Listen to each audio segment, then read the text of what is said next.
Ce samedi-là, Gloria s'habilla comme à son habitude et quitta la maison. Peu après son départ, Abdul emmena Lily dans sa chambre. Mais cette fois-ci, il commit une erreur fatale.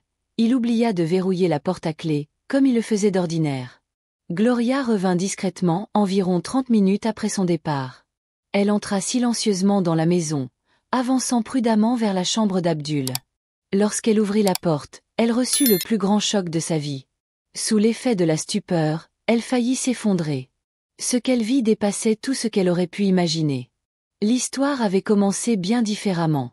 Gloria, célèbre patineuse à Lagos, avait rencontré Hakem lors d'un dîner où elle était traiteur. Séduit par la qualité de son travail, Hakem s'était avancé vers elle avec un sourire admiratif. « J'ai adoré votre cuisine, madame. Votre mari a beaucoup de chance, déclara-t-il. Gloria sourit, révélant ses dents blanches et parfaitement alignées. « Merci pour votre compliment, monsieur, mais je ne suis pas mariée, répondit-elle calmement. Elle lui tendit sa carte professionnelle et lui proposa de la contacter pour ses futurs événements. Ce simple échange marqua le début d'une belle amitié, qui évolua en une relation amoureuse et se concrétisa par un mariage intime, en présence de seulement 20 invités. Hakem était chef d'équipe marketing à la Diamond Bank. Pour lui, Gloria représentait le rêve accompli, une épouse aimante et attentionnée. De son côté, Gloria croyait avoir trouvé en lui l'homme qui lui garantirait un mariage heureux. Très vite après leur union, Gloria tomba enceinte et donna naissance à une magnifique petite fille. L'arrivée de Lily combla leur bonheur. Mais ce que Gloria ignorait, c'était que la famille en qui elle avait placé toute sa confiance allait bientôt menacer ce bonheur d'une manière inimaginable. Abdul, le jeune frère cadet d'Hakem, vivait avec eux depuis leur mariage. Âgé de 22 ans, il venait de passer le concours Jean et attendait son admission à l'université. À son arrivée dans la maison, Gloria avait songé à demander à son mari de renvoyer Abdul chez leur mère au village. Elle souhaitait une vie de couple plus intime. Mais après réflexion, elle préféra se taire. « Si je fais ça, ils diront que je suis une mauvaise épouse, pensa-t-elle. Finalement, elle s'attacha à Abdul comme à un petit frère. Il se montrait serviable et apportait une aide précieuse à la maison. 3 mois après la naissance de Lily, Hakem fut transféré dans la succursale d'Ibadan de la Diamond Bank. Contraint de déménager, il laissa derrière lui Gloria, leur fille et son jeune frère à Lagos. Il leur rendait visite 1 à 2 fois par mois. Sans aide ménagère et avec un bébé à charge, Gloria trouvait un grand réconfort dans la présence d'Abdul. Ce dernier s'impliquait volontiers, prêt à donner un coup de main à chaque instant. Bien qu'elle ait mis de côté son activité de traiteur après la naissance de Lily, une opportunité inespérée se présenta lorsque sa fille eut 6 mois. Le bureau du gouverneur lui proposa un contrat qu'elle ne pouvait refuser. N'ayant personne pour garder Lily, elle emmena sa fille avec elle au travail et demanda à une employée de la surveiller. Malheureusement, Lily était une enfant très attachée à sa mère et pleura toute la journée. Exténuée, Gloria raconta son calvaire à Abdul en rentrant chez elle. « Je peux m'occuper d'elle pendant que tu travailles. Elle m'aime bien, proposa-t-il. Gloria réfléchit un instant. En effet, Lily était très attachée à son oncle. Et puis, ce n'était qu'1 fois par semaine. D'accord, elle restera avec toi, accepta-t-elle, loin de se douter de l'horreur qui allait suivre. Au début, la relation entre Abdul et Lily paraissait normale. Il la berçait, lui chantait des comptines, s'assurait qu'elle soit bien nourrie. Gloria était rassurée. Pour elle, Abdul était l'oncle parfait, aimant, protecteur, digne de confiance. Mais derrière cette façade bienveillante, une tempête se préparait. Gloria s'habitua à laisser Lily sous la garde d'Abdul à chaque fois qu'elle avait un événement à gérer. Lorsqu'elle rentrait, elle retrouvait son bébé endormi ou en train de jouer joyeusement avec lui. Ce qui la réconfortait encore plus, c'était qu'Abdul semblait réellement aimer sa nièce. Il se portait même volontaire pour s'occuper d'elle, même lorsque Gloria était présente. Elle ne se doutait pas une seule seconde de ce qui se passait réellement. Abdul, lui, nourrissait des intentions malsaines. Son admission à l'université ayant été refusée, il se préparait à repasser l'examen. Mais un jour, un désir interdit s'éveilla en lui. Ce fut après le premier anniversaire de Lily que tout bascula. « Ce week-end, j'ai un gros événement.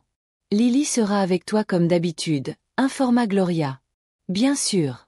Je ferai tout pour toi et ma belle-nièce, » répondit Abdul avec un large sourire. Gloria partit donc travailler, en toute confiance. Mais cette fois-ci, Tout ne se passa pas comme prévu.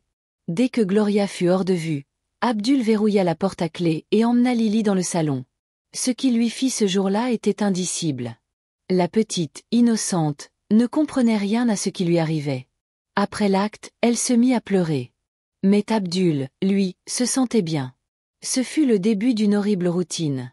À chaque nouvelle absence de Gloria, il attendait avec impatience ces moments où il pourrait recommencer.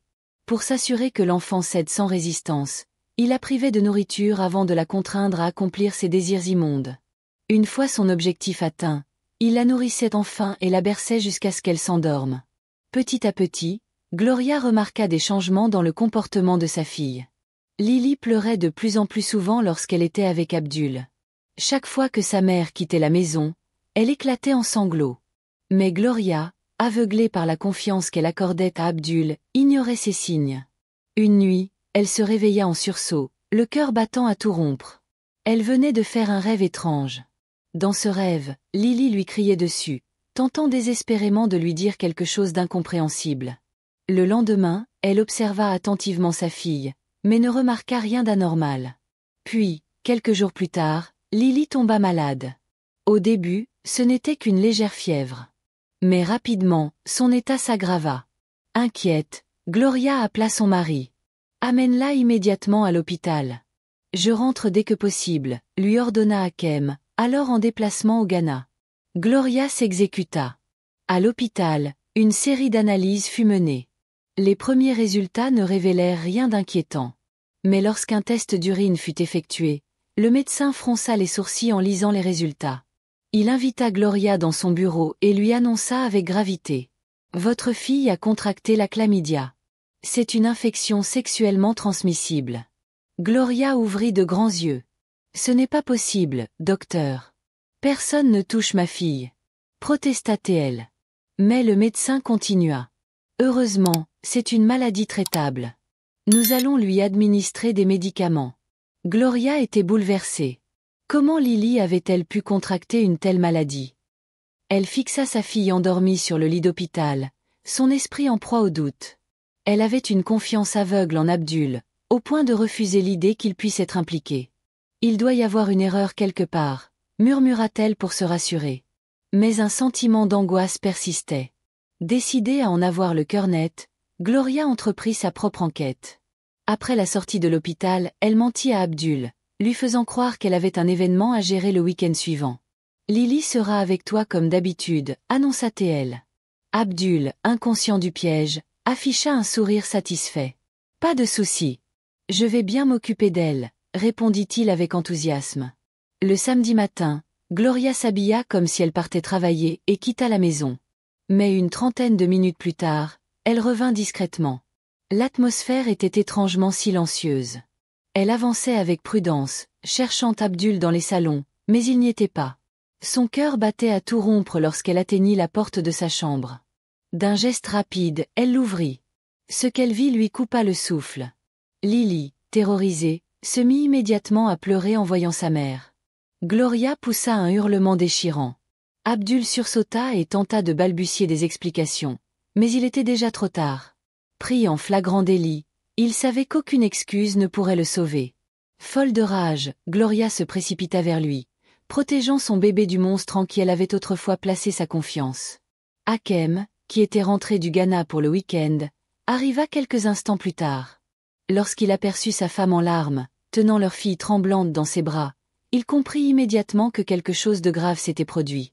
Gloria, entre deux sanglots, lui raconta tout. « J'ai fait confiance à ton frère, Hakem. J'ai laissé notre fille entre ses mains. Mais regarde ce qu'il lui a fait. » Déchiré entre son amour pour sa femme et la loyauté qu'il portait à son frère, Hakem mit du temps à assimiler la réalité. Mais il ne pouvait nier l'évidence. Sans hésiter, il ordonna à Abdul de quitter immédiatement leur maison. Gloria, elle, était résolue à obtenir justice. La famille tenta de l'en dissuader, insistant pour garder l'affaire secrète afin de préserver leur honneur. « Ce sont des affaires de famille, Gloria. Nous devons les régler entre nous », la supplia une tante. Mais Gloria n'entendait pas céder. « Ma fille est ma priorité, et personne ne m'empêchera de la protéger. » Elle voulait porter plainte, mais Hakem l'implora de ne pas le faire.